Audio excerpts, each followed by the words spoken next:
తప్పు మనది ఉంది మన రికార్డులో చూసుకున్న తర్వాత తప్పులేం లేకపోతే ఇబ్బంది ఏం లేదు. ఒక చుట్టుపక్కల వాళ్ళు ఎవరైనా లేకపోతే మీరు వాళ్ళకి సరిగ్గా లేని వాళ్ళు భూభారతి పొట్టు వచ్చిన వెంటనే ఆర్టీఓ గారు కానీ తహసీల్దార్ గారు కానీ కలెక్టర్ గారు కానీ అంటే అది మార్కెట్ విలువను బట్టి అప్లికేషన్ ఎవరు సరి చేయాలి అన్నది వాళ్ళకి వెళ్తుంది. ఒకవేళ ధరణి చట్టాన్ని తీసుకొచ్చినప్పుడు 2020 అక్టోబర్ 9 కొనుగోలుదారు ఎవరైతే తెల్ల కాగితంతో కొనుక్కున్నారో వాళ్ళు చిన్నకారు రైతు అయి ఉండాలి. అంటే 5 ఎకరాల లోపు భూమి ఉన్న వాడు అయి ఉండాలి. అటువంటి వాళ్ళ అప్లికేషన్లు అన్నింటినీ మనం కొనుక్కున్న వాళ్ళ పేరు మీద పట్టా మారాల్సి ఉంటుంది. లేదా మన మధ్య చాలా మంది మధ్య పంచాయతీలు ఉంటాయి, కోర్టు కేసులు నడుస్తూ ఉంటాయి. అలాంటి కోర్టు కేసులో మనం గెలిచాం, అవతల వాళ్ళ పేరు మీద నుంచి మన పేరు మీదకి భూమి మారాల్సిన అవసరం ఉంది. అట్లాంటప్పుడు కూడా భూభారతి పోర్టల్లో అప్లికేషన్ పెట్టుకోవచ్చు. అట్లానే మనం ఏదైనా బ్యాంక్ వాళ్ళు వేలం వేస్తుంటే కొనుక్కుంటే బ్యాంక్ వాళ్ళు ఒక సర్టిఫికేట్ ఇస్తారు, సేల్ సర్టిఫికేట్ అని. ఆ సర్టిఫికేట్ ఎవరి పేరు మీద భూమి ఉందో వాళ్ళ పేరు మీద నుంచి మన పేరు మీద భూమి మారాల్సిన అవసరం ఉంటుంది. వీటితో పాటు గతంలోనే మన రక్షణ కౌలుదారులం అయ్యుండి 38E అని ఒక సర్టిఫికేట్ ఇచ్చుంటారు అప్పటి ఆర్టీఓ గారు. ఆ సర్టిఫికేట్ అప్పుడు ఎవరో పెద్ద ఆసాం పేరుతో భూమి ఉంది, అప్పుడు మనం రక్షణ కౌలుదారుగా ఉన్నాం, మన పేరు మీద భూమి మారాల్సి ఉంది.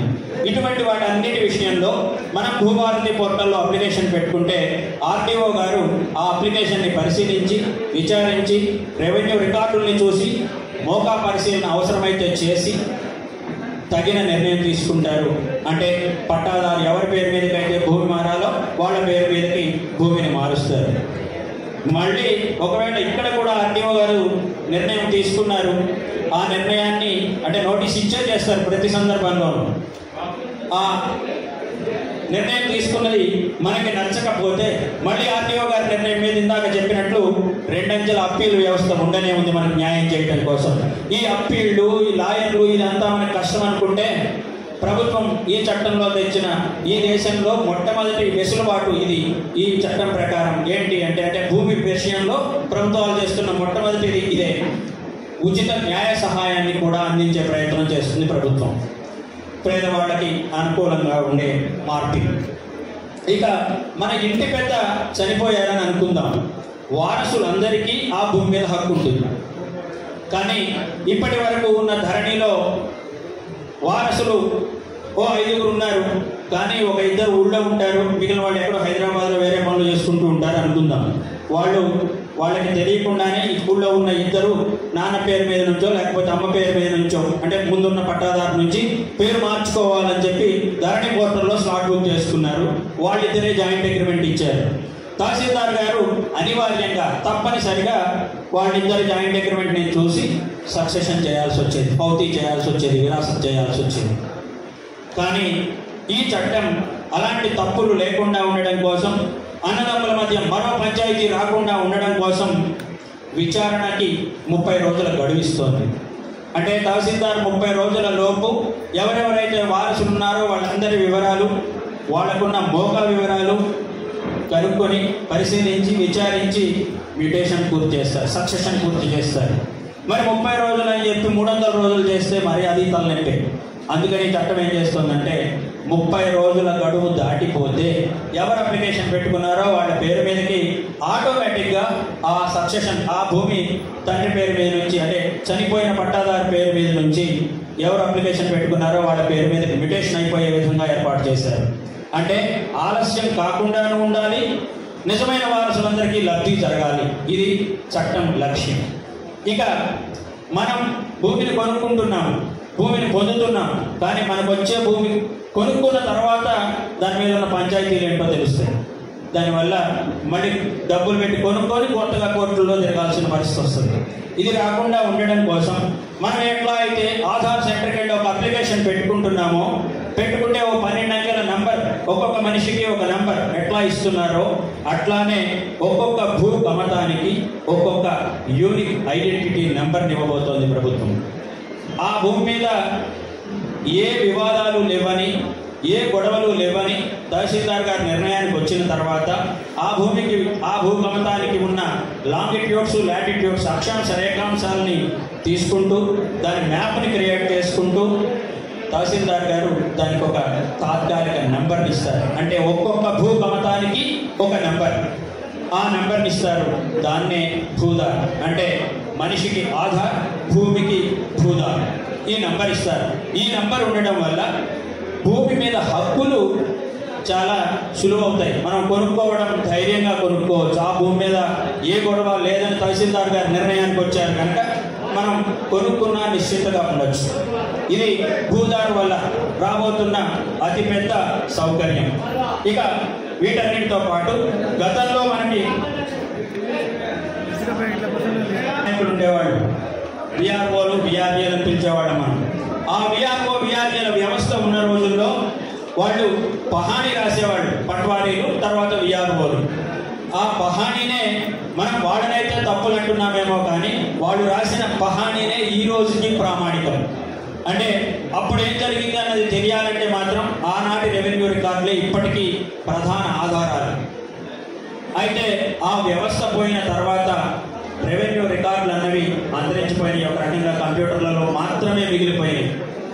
ఆ కంప్యూటర్లలో ఒకవేళ ఓ పట్టాదారు అమ్మేసుకున్నాడు, ఎక్స్ నుంచి వైకి వచ్చింది, వై పేరు కనిపిస్తుంది తప్ప ఎప్పుడు జరిగింది ఇవన్నీ మనకు ఒక 20 ఏళ్ల తర్వాత కనిపించవు. ఆ తర్వాత అప్పటికి ఎన్ని వందల మార్పులు వచ్చేస్తాయో ఆ భూమి మీద. అందుకని మళ్ళీ ప్రభుత్వం గ్రామ పాలనా అధికారులు అనే వ్యవస్థని తిరిగి తీసుకురాబోతోంది. ప్రతి రెవెన్యూ గ్రామానికి ఒక పాలనాధికారి ఉంటారు. ఆయన గ్రామ పహాణీతో పాటు ఆ ఊర్లో ఉన్న చెరువులు, కుంటలు, ఇంకేవైతే నీటి వనరులు ఉన్నాయో వాటన్నిటి వివరాలని, ఆ ఊర్లో ఏ ఏ భూకమతాల మీద ఏ ఏ లావాదేవీలు జరిగినాయో, ఏ అమ్మకాలు కొనుగోలు జరిగినాయో ఆ వివరాలని, అట్లానే ఆ ఊర్లో ఏ ఏ గవర్నమెంట్ భూములు ఉన్నాయో ఆ వివరాలని, వాటికి జరిగిన కబ్జా వివరాలని త్వరితంగా తర్వాతి అధికారులకు, పై అధికారులకి తెలియజేయగలుగుతాడు. ఆ రికార్డుని ఆన్లైన్లో మెయింటైన్ చేయడం ఆయన బాధ్యత. దీనివల్ల ఆన్లైన్లో మళ్ళీ ఇందాక ఆన్లైన్ అనుకున్న మళ్ళీ ఆన్లైన్ అయితే ఇబ్బంది ఉంటుంది. అందుకని ప్రభుత్వం ఈ చట్టంలో తీసుకొచ్చిన ఇంకో వెసులుబాటు ఏంటి అంటే ప్రతి సంవత్సరం డిసెంబర్ 31వ తారీఖున గ్రామ పాలనా అధికారి ఆయన ఏ రికార్డులు మెయింటైన్ చేయాలని చట్టం చెప్తోందో వాటన్నిటినీ ప్రింట్ తీసి ఆఫీసులో భద్రపరచాలి. ఈ ఆఫీసులో భద్రపరిస్తే మనకేంటి ప్రయోజనం? ఇందాక మనం అనుకున్నాం, ఒక 20 ఏళ్ల తర్వాత ఓ 10వ సర్వే నెంబర్లో ఈరోజు ఎల్ఐనే పట్టాదారు ఉన్నాడు. ఆయన అనుకుంటాడు ఇంకొక ఆయనకి ఇట్లా 100 చేతులు మారిపోతుంది 20 ఏళ్లలో. మరి 20 ఏళ్ల తర్వాత మనం చూడాలంటే ఇప్పుడు ఎవరు పట్టాదారు ఉన్నాడు అని చెప్పాలి అంటే, ప్రతి సంవత్సరం జరిగిన మార్పులు ఏంటో తెలియాలి అంటే ఈ ఫిజికల్ కాపీ ఉంటేనే దానికి జరిగిన మార్పులన్నీ మనకు తెలియడం సులువు అవుతుంది. అందుకని మళ్ళీ తిరిగి రెవెన్యూ రికార్డుల్ని రాయడం వాళ్ళ విధిగా, దాన్ని భద్రపరచడం వాళ్ళ విధిగా గ్రామ పాలన అధికారులు రాబోతున్నారు. ఇందాక మనం అనుకున్నాం భూదార్ విషయంలో ఒక లాంగిట్యూడ్స్, లాటిట్యూడ్స్ కొలిచి పటాన్ని తయారు చేయాలని. అవి తయారు చేయడం కోసం లైసెన్స్డ్ సర్వేయర్ల వ్యవస్థను తీసుకురాబోతోంది ప్రభుత్వం. వాళ్ళు వస్తే డాక్యుమెంట్తో పాటుగా మనం రిజిస్ట్రేషన్ చేసుకునే సందర్భంలోనో, సక్సెషన్ చేసుకునే సందర్భంలోనో మనకు వచ్చే భూ కమతానికి ఓ మ్యాప్ని కూడా జత చేసుకోవచ్చు. మనం ఇప్పుడు ఓ ఇంటి స్థలం ఏదైనా రిజిస్ట్రేషన్ కోసం వెళ్తే డాక్యుమెంట్ చివరి పేజీలో బొమ్మ ఉంటుంది, 4 పలకల బొమ్మ, దాని పొడవెంత అలవెంత చెప్తూ. అట్లానే మనం ఇప్పుడు భూకమతం కూడా మ్యాప్ గీయించుకొని డాక్యుమెంట్తో పెట్టుకోవచ్చు. దానివల్ల ఏ హద్దులో ఎవరున్నారో స్పష్టత ఉంటుంది, దేని పొడవెంత దేని వెడల్పెంతో స్పష్టత ఉంటుంది. అంతకన్నా ముఖ్యం ఏంటి అంటే దాని లాంగిట్యూడ్, లాటిట్యూడ్స్ ఉంటాయి, దాన్ని ఎవరు చెరపలేనిది. ఆ వివరాలన్నిటితో మనం డాక్యుమెంట్లో రిజిస్టర్ చేయించుకోవచ్చు. ఇంతే కాదు, రిజిస్ట్రేషన్కి ఇంతకుముందు ధరణిలో వెళ్తే ఓ 2-3 పేజీల డాక్యుమెంట్ ప్రింట్ అయ్యి వచ్చేది, దాన్ని అందరం వాడి తీరాల్సిన పరిస్థితి. కానీ ఇప్పుడు అట్లా కాదు, మనం చేతితో రాసుకున్నా సరే దాన్ని తీసుకువెళ్తే రిజిస్టర్ చేస్తారు. అంటే ఆ డాక్యుమెంట్లో ఏ ఏ మార్పులు ఉండాలని మనం అనుకుంటామో ఆ మార్పులన్నీ, ఏమేమి రాసుకోవాలనుకుంటామో ఆ చరిత్ర అంతా రాసుకొని లేదా రాయించుకొని లేదా టైప్ చేయించుకొని మనం రిజిస్టర్ చేయించుకోవచ్చు. అయితే కాదు, ఒకవేళ మనకి ఈ ఓపిక లేదనుకోండి, ఎట్లాగూ ఇంతకుముందు ధరణిలో అలాంటి ప్రింటెడ్ డాక్యుమెంట్ కూడా ఉంటుంది, ఏదైనా వాడుకోవచ్చు మనం, అదైనా ఇదైనా. వీటన్నిటితో పాటు ఈ అప్పీల్ అనుకున్నాం మనం ఇందాక, అప్పీల్ కన్నా ఇంకా ఒకవేళ మన ఊర్లో గవర్నమెంట్ ల్యాండ్లు ఎవరో పట్టా పొందారు అక్రమంగా, వాటిని రద్దు చేసే అవకాశం కూడా రివిజన్ రూపంలో ఈ చట్టం కల్పిస్తుంది. అంటే అక్రమ పట్టాలని రద్దు చేయొచ్చు. ఆ అక్రమ పట్ట ఒకవేళ ప్రైవేట్ వ్యక్తి తప్పు అంటే ఇన్ఫర్మేషన్ తప్పించి రెవెన్యూ వాళ్ళకి తన పేరు మీదకి మార్చుకున్నాడు అనుకోండి, కేంద్ర చట్టం ఉండనే ఉంది స్పెసిఫిక్ రిలీఫ్ యాక్ట్ 1963 అని. దాని ప్రకారం అక్రమ పట్టాలని ఎవరు కావాలని చేశారో వాళ్ళ మీద కేసులు పెట్టచ్చు. అట్లానే మరి రెవెన్యూ వాళ్ళు చేస్తే ఆ తప్పు రెవెన్యూ వాళ్ళు చేసుకుంటుంటే ఆ తప్పు చేసిన రెవెన్యూ అధికారుల మీద శిక్ష తీసుకునే అవకాశం కూడా ఈ చట్టం కల్పిస్తోంది, చివరి పనిష్మెంట్గా డిస్మిసల్ వరకు. ఇలా భూభారతి చట్టం రైతుల చిక్కుల్ని తప్పించడానికి ఏర్పాటు చేయబడిన చట్టం. మళ్ళీ ఒక్కసారి చివరిగా ఒక మాట చెప్పి నేను ముగిస్తాను. సెక్షన్ 4 ఇది మనందరికీ ఇప్పటికీ ఈ రోజుకి చాలా అవసరమైన సెక్షన్. ఈ సెక్షన్లో తప్పులు సరి చేసుకునేందుకు సంవత్సరం గడువు ఉంది. మన రికార్డును ఒక్కసారి చూసుకోండి, ఫోన్లో చూసుకోవచ్చు. తప్పు లేకుంటే సరే, తప్పు ఉంటే ఒక్కసారి సరి చేసుకోవడానికి అప్లికేషన్ పెట్టుకోండి, త్వరితగతినే పూర్తయిపోతుంది. మళ్ళీ తిరగాల్సిన అవసరం ఉండదు, విచారణకు మించిన రోజున తప్ప.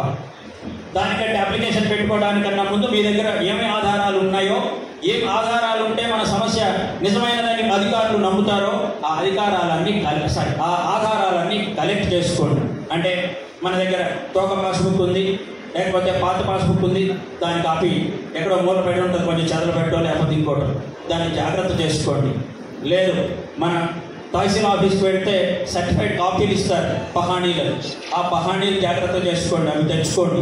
ఈ ఆధారాలన్నీ కలెక్ట్ చేసి అప్లికేషన్ పెట్టుకోండి, సమస్య పరిష్కారం అయిపోతుంది. ఒకవేళ ఈ తర్వాత కూడా అంటే ఈ భూభారతి చట్టం వచ్చింది, రకరకాల మార్పులు జరుగుతున్నాయి, వీటన్నిటినీ భవిష్యత్తులో ఇబ్బంది రాకుండా ఉండాలి అనుకుంటే ప్రభుత్వం తెచ్చిన వెసులుబాటు సర్టిఫైడ్ కాపీ ఇస్తుంది. 2014-13 ఆ ప్రాంతంలో మీ సేవకి వెళ్ళి ఓ 10 రూపాయలతో కడితే వాళ్ళు ఆన్లైన్లో మనకి ఇప్పుడు ఇన్కమ్ సర్టిఫికేట్, క్యాస్ట్ సర్టిఫికేట్ ఇచ్చినట్టే తహసీల్దార్ గారి డిజిటల్ సిగ్నేచర్తో సర్టిఫైడ్ కాపీ ఇచ్చేవాడు. ఇప్పుడు కూడా అట్లానే ఒక 10 రూపాయలు మీ సేవలో పే చేస్తే మీకు మీ భూమికి సంబంధించిన సర్టిఫైడ్ కాపీ ఇస్తారు, 1B ఇస్తారు.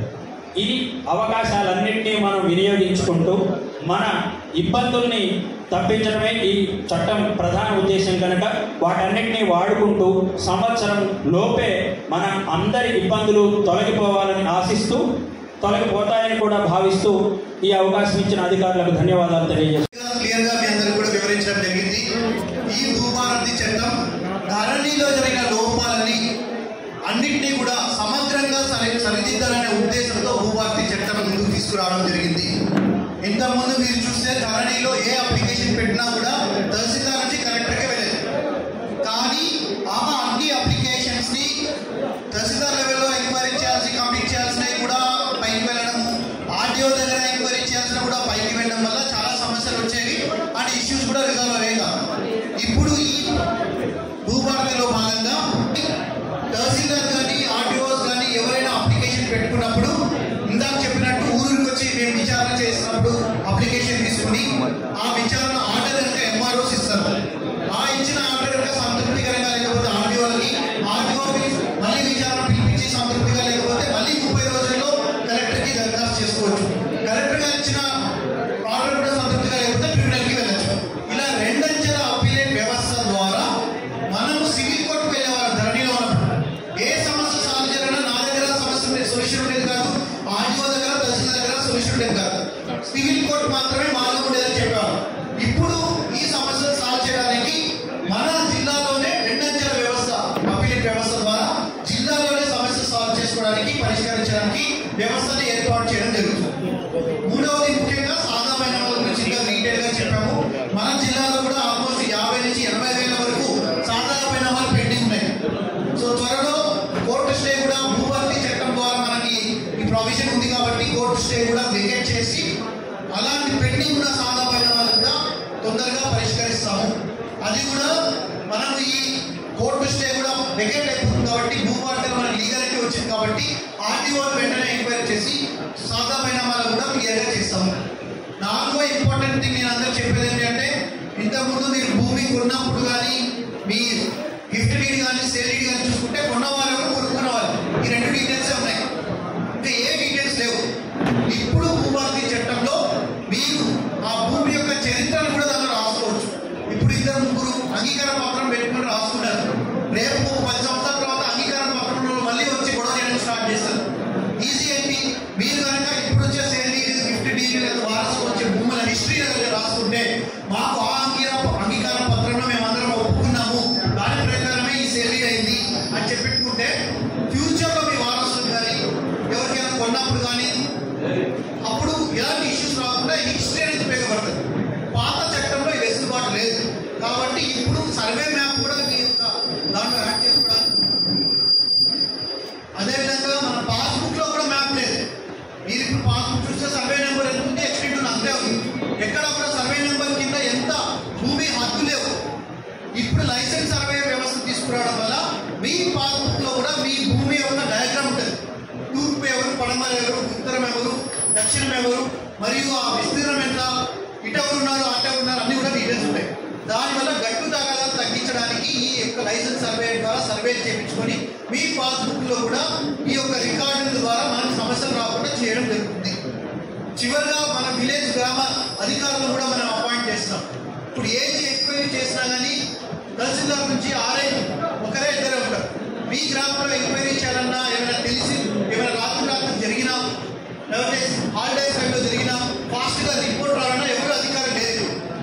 గ్రామ పంచాయత్ సెక్రటరీ ఎలాగైతే విలేజ్కున్నారో సేమ్ వే ప్రతి రెవెన్యూ గ్రామానికి గ్రామ పరిపాలన అధికారులు కూడా నియమించడం జరుగుతుంది. సో వారు రావడం వల్ల మీ గ్రామాల్లో ఉన్న సమస్యలు వెంటనే మన పై అధికారుల దృష్టికి వస్తుంది. ఒకటి, ఫాస్ట్గా రిపోర్ట్స్ వస్తాయి. మూడవది, గ్రామంలో మెయింటైన్ చేయడానికి రికార్డు కూడా మాన్యువల్గా మెయింటైన్ చేస్తారు. ప్రతి సంవత్సరం డిసెంబర్ 31వ తారీఖు రికార్డును మెయింటైన్ చేస్తారు. సో ఆ రికార్డును మెయింటైన్ చేయడం వల్ల మనకి ఎవరు కూడా నాకు తెలియకుండా ఆన్లైన్లో రికార్డ్ అయింది ఎవరో చేశారని ఇష్యూస్ రాకుండా మన గ్రామంలోనే ఈ రికార్డులు పక్కనే ఉంటాయి. మనం ఎప్పటికప్పుడు చెక్ చేసుకోవడానికి కూడా అవకాశం. సో ఇలా భూభారతి చట్టం ద్వారా ఇంకా సలహాలు, సూచనలు ఇప్పుడు మనం పైలట్ ప్రాజెక్ట్ మే 1వ వారం నుంచి ఒక మండలం మన జిల్లా జిల్లాలో స్టార్ట్ చేస్తున్నాం కాబట్టి దానిలో వచ్చిన మళ్ళీ ఇంకేమైనా యాడ్ చేయాల్సి ఉన్నాయి. ప్రతి జిల్లాలో ప్రతి మండలానికి పెక్యులర్ సమస్యలు ఉంటాయి, డిఫరెంట్ సమస్యలు ఉంటాయి. అవి కూడా ఈ చట్టంలో యాడ్ చేసుకోవడానికి మనకి ఈ సదస్సు ద్వారా మరియు ఈ దరఖాస్తు తీసుకునే పైలట్ ప్రాజెక్టుల ద్వారా మనకి అవగాహన వస్తుంది. కాబట్టి మొత్తం కూడా ఈ 2 గ్రామాలకు పడ్డే చొప్పున కూడా మనకు వస్తాము. కాబట్టి అందరూ కూడా ముందుగా ఈ దరఖాస్తు రిలేటెడ్ డాక్యుమెంట్స్ అన్ని కూడా ఆధార్ ముందుగా రెడీ చేసుకోవాలని కోరుకుంటూ మరొకసారి ఈ సదస్సు వచ్చిన వారి పేపర్ జాగ్రత్తగా ఉంచుకొని ఇంకా ఎవరైనా తెలియని వాళ్ళకు కూడా అవగాహన ఇవ్వాలని కోరుతూ అందరికీ కూడా ధన్యవాదాలు. రైతులకు అవగాహన కల్పించడానికి ఏర్పాటు చేసిన జఫరెట్ కేంద్రంలో ఏర్పాటు చేసిన రైతు అవగాహన సదస్సులో పాల్గొంటున్న గౌరవనీయులు మన జనగామ జిల్లా కలెక్టర్ పెద్దలు రిజ్వాన్ పాషా గారు, మన మార్కెట్ కమిటీ చైర్మన్ సోదరి లావణ్యారెడ్డి గారు, మన ఆర్డీఓ గారు, మన పిఎస్సిఎస్ చైర్మన్ కరుణాకర్రావు గారు, మన మార్కెట్ కమిటీ వైస్ చైర్మన్ నూకల ఏఏ గారు, మార్కెట్ కమిటీ డైరెక్టర్లకు, వేదిక పైన ఉన్న అధికారులకు, వివిధ గ్రామాల నుంచి చేసిన రైతు సోదరులందరికీ, మీడియా మిత్రులకు, ప్రతి ఒక్కరికి పేరు పేరున నా హృదయపూర్వకమైన నమస్కారాలు తెలియజేసుకుంటున్నాను. ఈ చట్టము రేపటి నుంచే అమలు కావడం లేదు.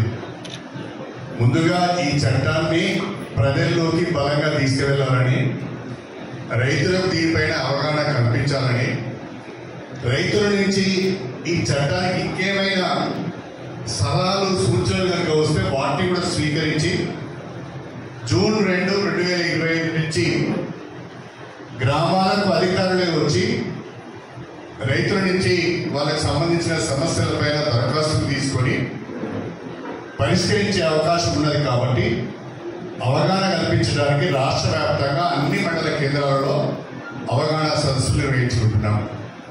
స్టేషన్ కన్పూర్ నియోజకవర్గానికి సంబంధించి ఈ రోజుతోని మన 7 మండలాలలో కూడా రైతు అవగాహన సదస్సులను మనం పూర్తి చేసుకున్నాం. చాలా అమూల్యమైన సమాచారం రైతుల దగ్గర నుంచి వస్తున్నది. అదంతా కూడా మేము తీసుకొని రాష్ట్ర ప్రభుత్వానికి నివేదించి ఆ సమస్యలు కూడా పరిష్కరించే విధంగా ప్రయత్నం చేయాలన్నదే రాష్ట్ర ప్రభుత్వం యొక్క ఆలోచన. ఇంతకుముందు మాట్లాడిన మన డిప్యూటీ తహసీల్దార్ గారు చాలా విషయాలు చట్టానికి సంబంధించిన అనేక సెక్షన్లు క్లాసుల గురించి చాలా వివరంగా చెప్పారు. రికార్డ్ ఆఫ్ రైట్స్ అంటాం. రికార్డ్ ఆఫ్ రైట్స్ అంటే ఏంటి? రికార్డ్ ఆఫ్ రైట్స్ అంటే భూమి హక్కుల రికార్డ్ అని మనం అనుకోవాలి. భూమి హక్కుల రికార్డు ఏ రూపంలో ఉంటుంది? పాస్బుక్ రూపంలో ఉంటుంది. రికార్డ్ ఆఫ్ రైట్స్ తెలుగులో భూమి హక్కుల రికార్డు అంటాము. ఆ భూమి హక్కుల రికార్డు పాస్బుక్ రూపంలో ఉంటుంది. మొదట్లో దాన్ని తోక పాస్బుక్ అన్నారు, తర్వాత పట్టదారు పాస్బుక్ అన్నారు, తర్వాత ధరణి పాస్బుక్ అన్నారు. ఈ రకంగా చట్టం మారినప్పుడల్లా పాస్బుక్ పేరు కూడా మారుతూ వచ్చింది తప్ప ఆ పాస్బుక్ లో రైతుకు సంబంధించిన పూర్తి భూమి హక్కులకు సంబంధించిన వివరాలు పొందుపరచబడతాయి. అయితే కాలక్రమేణా మనం చూస్తున్నాం ఇవన్నీ కూడా. ప్రతి గ్రామంలో ఏదో ఒక రకమైన భూ సమస్య ఉన్నది. భూ సమస్య లేని గ్రామాలు లేవు. ఒక మాటలో చెప్పాలి అంటే ప్రతి గ్రామంలో ప్రతి మండలంలో అనేక భూ సమస్యలు ఉన్నాయి. దీనికి కారణం చట్టంలో ఉన్న రుసులు కావచ్చు. దీనికి కారణం చట్టం పూర్తిగా రైతులు తెలుసుకోకపోవడం వల్ల కావచ్చు. దీనికి కారణం అధికారుల యొక్క వైఖరి కూడా కావచ్చు. ఇవన్నీ కలిసి సమస్యలు రోజు రోజుకు పెరిగిపోతున్న క్రమంలో ఈ భూ సమస్యలకు పరిష్కారం చెప్పాలనే ఉద్దేశంతో ధరణి ద్వారా కొత్తగా వచ్చిన సమస్యలను పరిష్కరించుకోవడానికి ఇప్పటివరకు ఉన్న అన్ని చట్టాల కంటే ఒక మెరుగైన చట్టాన్ని రూపొందించాలని ఆలోచించి నిపుణులతో చర్చించి ఇవాళ భూభారతి చట్టాన్ని తీసుకొచ్చింది. మొదట్లో మనకు కాస్త పాలన ఉండేది. ఆ తర్వాత మనకు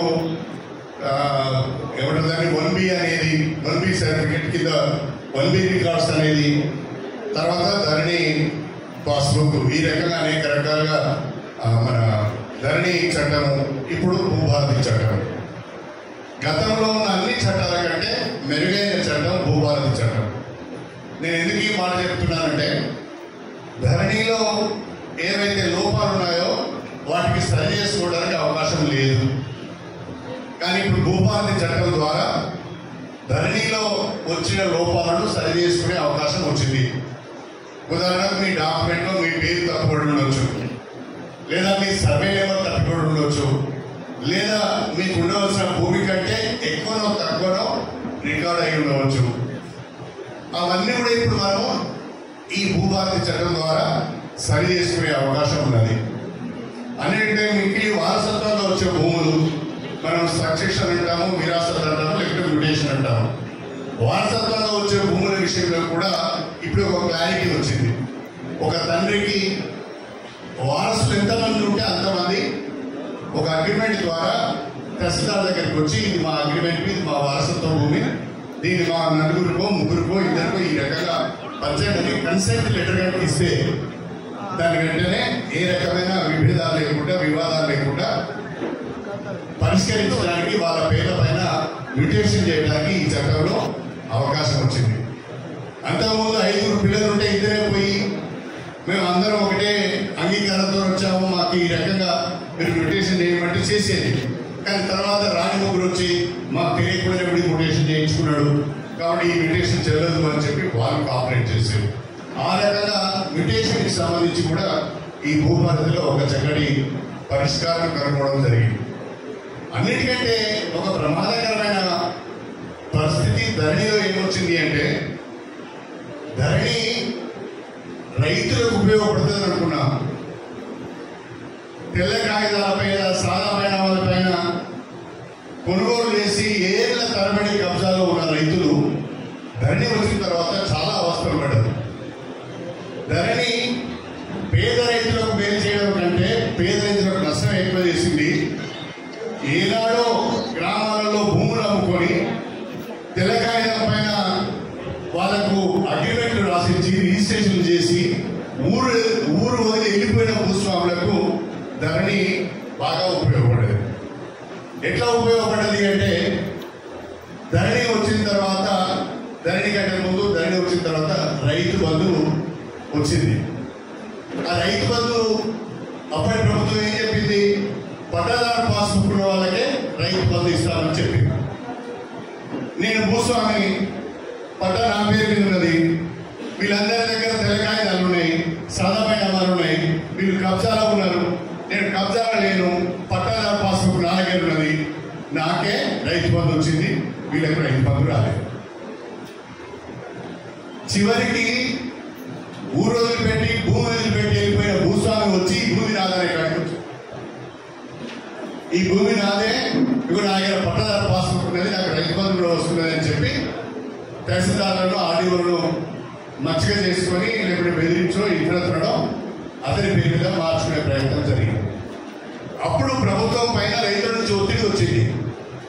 మేము 10 ఏళ్ళ నుంచి 20 ఏళ్ళ క్రితము దాదాపు మా తాతల తల్లుల నుంచి కూడా ఈ భూమిని మేమే బతుకుతాను, ఇది మా కబ్జాలోనే ఉన్నది, ఇప్పుడు మాకు రైతు వాళ్ళు ఇస్తలేరు, వేరే వాళ్ళకి ఇస్తున్నారు అంటే రైతుల నుంచి వచ్చిన ఒత్తిడిని తట్టుకోలేక సాదా పరిణామాలు ఉన్న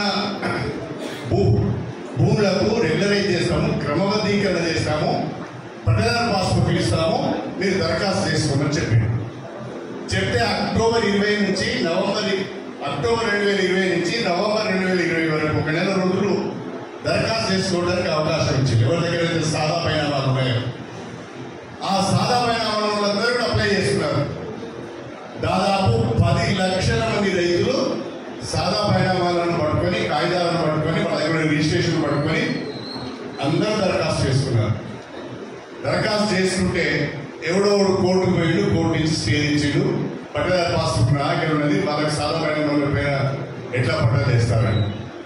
అంటే 10 లక్షల మంది రైతులు ఈ రోజు వరకు కూడా ఎప్పుడో వాళ్ళ తండ్రిలో వాళ్ళ తాతలో ఉన్న భూముల మీద కబ్జా చేస్తూ జీవిస్తూ పట్టకాయలు లేని దుస్థితి ధరణి ద్వారా ఏర్పడింది.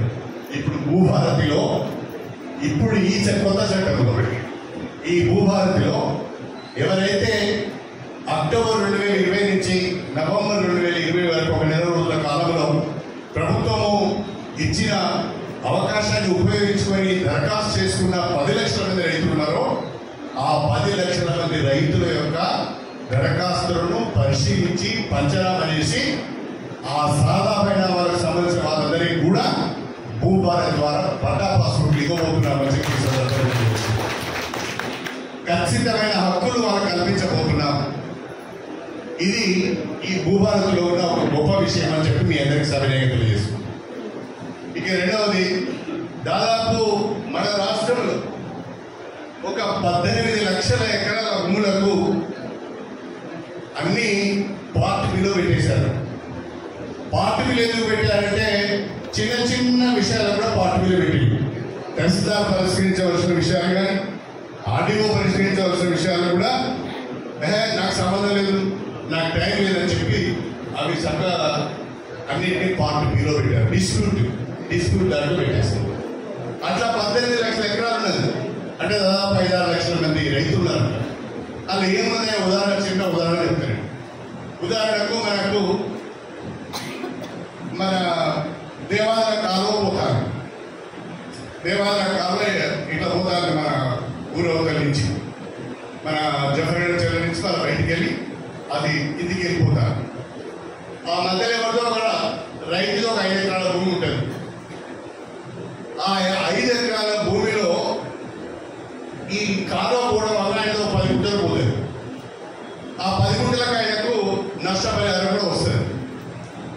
రెవెన్యూ వాళ్ళు ఏం చేయాలి, రెవెన్యూ వాళ్ళు ఇరిగేషన్ వాళ్ళు కలిసి పంచనామా చేసి ఆయన 10 గుంటలకు నష్టపరిహారం వచ్చింది కాబట్టి ఆ పాత రికార్డు నుంచి 10 గుంటలను తొలగించి 4 ఎకరాల 30 గుంటలకు ఫ్రెష్ పాస్బుక్ ఇవ్వాలి. ఇది దాన్ని ఏం చేస్తారంటే ఇది డిస్ప్యూట్ అని చెప్పి పక్కన పెట్టిస్తారు. ఇట్లా 18 లక్షల ఎకరాలు ఉన్నది. దానికి కూడా ఈ భూభారతిలో ఆ భూములకు మోక్షం లభిస్తబోతున్నది అని చెప్పి ఈ సందర్భంగా తెలియజేస్తాను. ఆ 18 లక్షల ఎకరాలకు కూడా రైతు భరోసా వస్తలేదు. ఎందుకంటే అది డిస్ప్యూట్ లో ఉన్నది కాబట్టి, పార్ట్ బిలో ఉన్నది కాబట్టి వాళ్ళకు రావడం లేదు. ఇలాంటి అన్ని సమస్యలకు కూడా భూభారతిలో సమాధానం దొరుకుతుంది. ఒక మాటలో చెప్పాలంటే భూభారతి కబ్జా మీద ఉండి వ్యవసాయం చేసేవారు. సాదా పరిణామాలను ద్వారా కొనుగోలు చేసి ఏళ్ళ తరబడి దాన్ని నమ్ముకొని జీవిస్తున్నవారు. వాళ్లకు భూ హక్కులను కల్పించబోతున్నది భూభారతి అని చెప్పి నేను ఈ సందర్భంగా తెలియజేస్తున్నాను. ధరణి పెద్దవాళ్ళకు ఉపయోగపడేది, ధరణి భూస్వాములకు ఉపయోగపడేది. ధరణి అడ్డం పెట్టుకొని పాలకులు కూడా 100 ఎకరాల భూములను కబ్జా చేశారు. 100 ఎకరాల భూములను దొడిదారిగా వాళ్ళ పేర్ల మీద పట్టాలు చేయించుకున్నారు. అది ధరణి పేదలకు ఒక శాపమైంది. ధరణి పేదవాళ్ళకు ఉపయోగపడలేదు. కాబట్టి ఆ ధరణిని పక్కన పెట్టి ధరణిలో ఉన్న లోపాలను సవరించి భూభారతి చట్టం ద్వారా రైతులందరికీ కూడా అన్ని ప్రాంతాలకు పట్టాలు ఇవ్వాలనే రాష్ట్ర ప్రభుత్వం యొక్క ఆలోచన. ఇక్కడ ఒక ప్రభుత్వం ఇంకొక నిర్ణయం కూడా ఏం తీసుకుంది అంటే, ప్రభుత్వం తీసుకున్న ఒక గొప్ప నిర్ణయం ఏంటంటే, మనకు ఒక ఆధార్ నెంబర్ ఉన్నది. ఆధార్ నెంబర్ అనేది యూనిక్ నెంబర్. మనకున్న నెంబర్ భారతదేశంలో ఇంకెవరికి ఉండదు. మన నెంబర్ మనదే, ఇంకొక నెంబర్ అనేది ఎవరి నెంబర్ వాళ్ళది. యూనిక్ నెంబర్ అంటున్నారు. ఎంటైర్ కంట్రీలో, భారతదేశం మొత్తంలో మన ఆధార్ నెంబర్తో ఇంకో ఆధార్ నెంబర్ కలవదు. అదేవిధంగా ఆధార్ పద్ధతిలోనే భూధార్ అనే ఒక యూనిక్ నెంబర్ ప్రతి కమతానికి ఇవ్వాలనేది ప్రభుత్వం యొక్క ఆలోచన. ఒక్కసారి ఆ కమతానికి భూధార్ కనుక వచ్చిందంటే దానిపైన ఏ రకమైన డిస్ప్యూట్స్ లేవని అర్థం. తహసీల్దార్ సర్టిఫై చేస్తారు, ఆర్డీఓ గారు సర్టిఫై చేస్తారు, భూధార్ వస్తుంది. ఆ భూధార్ కనుక మన చేతిలో ఉంటే అది ఎక్కడైనా అమ్ముకోవచ్చు, ఏమైనా చేసుకోవచ్చు. డిస్ప్యూట్కు అవకాశం ఉంటుంది. ఆ భూధార్ రావడం కూడా చాలా మంచిది. ప్రతి కమతానికి, ఉదాహరణకు ఒక్కొక్క రైతుకు 4 కమతాలు ఉంటాయి, 5 కమతాలు ఉంటాయి, 10 కమతాలు కూడా ఉంటాయి. అక్కడ ఎకరం, అక్కడ 2 ఎకరాలు, అక్కడ 5 ఎకరాలు, అక్కడ 10 ఎకరాలు, ఇట్లా చాలా కమతాలు ఉంటాయి. ఒక్కొక్క కమతానికి ఒక భూధార్ వస్తుంది.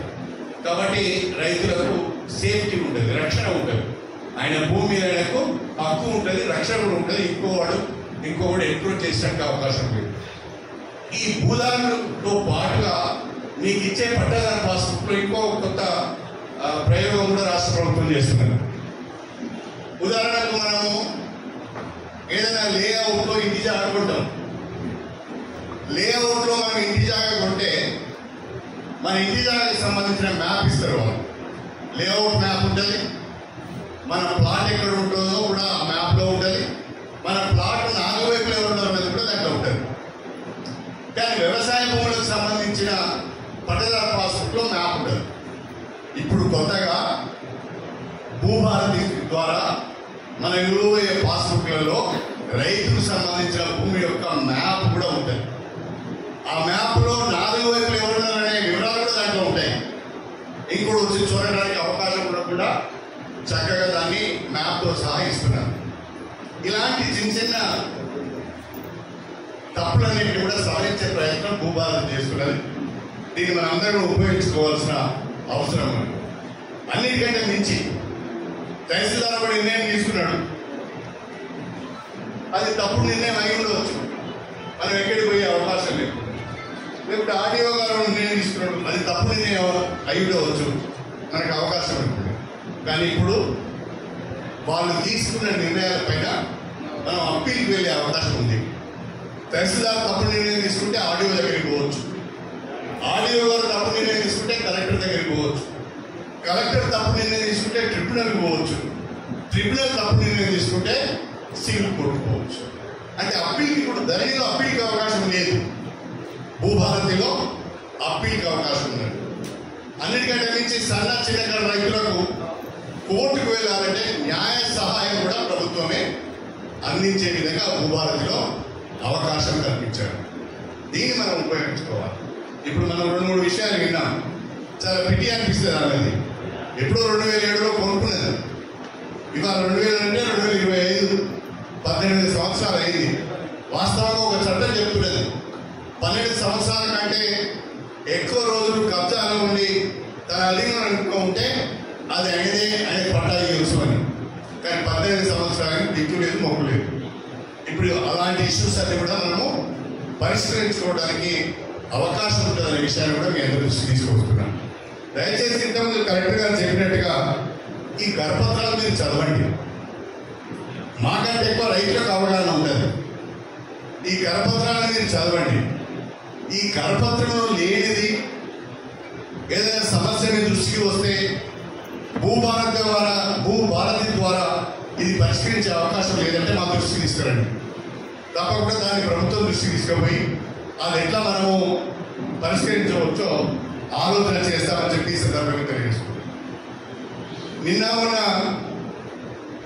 రైతు అవగాహన సదస్సులో మాట్లాడుతున్నప్పుడు రఘునాథ్పల్లిలో నిన్న మాకు చాలా విచిత్రమైన ఒక సమస్య నా దృష్టికి కరెక్ట్గా దృష్టికి వచ్చింది. మేకలగట్టు అనే ఒక విలేజ్ ఉంటుంది. ఆ మేకలగట్టు అనే విలేజ్లో భూదాన భూమి ఒక 4,300 ఎకరాలు ఉంటుంది. ఆ 4,300 ఎకరాల భూమి మొత్తం ఏమంటారు దాన్ని ఆక్రమణకు గురైంది. ఆక్రమణకు గురైంది. ఎవరు ఆక్రమించుకున్నారంటే పెద్ద పెద్ద వాళ్ళు భూ ఆక్రమణ చేసుకొని ఫామ్ హౌస్లు కట్టుకున్నారు. పెద్ద వాళ్ళు ఆక్రమించుకొని ఫామ్ హౌస్లు కట్టుకొని దాని మీద పట్టదారు పాస్బుక్ కూడా ఉంది. భూదాన భూమికి పట్టదారు పాస్బుక్ ఇవ్వద్దు, వెరిఫికేషన్ కొట్టేయాలని ఇచ్చి ఇప్పుడు దీంట్లో ప్రాబ్లం ఉన్నది. ఎవరైతే తప్పుగా భూమిని పట్టా చేయించుకున్నారు ఆ పట్టా చేయించడానికి ఏ అధికారి అయితే సహకరించాడు ఒక దరఖాస్తు కనుక ఎవరైనా ఇస్తే విచారణ జరిపి అక్రమంగా పట్టా చేయించుకున్న దానిపైన పట్టా చేసిన అధికారి పైన కూడా చర్య తీసుకునే అవకాశం ఈ భూభారతిలో ఉంది. ఈ సందర్భంగా కాబట్టి ఈ చట్టం చాలా మెరుగైన చట్టం. ఈ చట్టాన్ని మనం ఉపయోగించుకోవాలి. ఇంకా మన దృష్టికి రాని చట్టంలో లేని ఇష్యూస్ ఏమైనా ఉంటే మీరు కనుక నా దృష్టికి కానీ అధికార దృష్టికి కనుక తీసుకువస్తే ప్రభుత్వ దృష్టికి తీసుకువెళ్ళి వాటిని పరిష్కరించే ప్రయత్నం చేస్తామని చెప్పి ఈ సందర్భంగా మన రైతు సోదరులందరూ కూడా సవినయం తెలియజేసుకుంటూ మీ అందరి దగ్గర సెలవు తీసుకుంటున్నాను. అందరికీ నమస్కారం.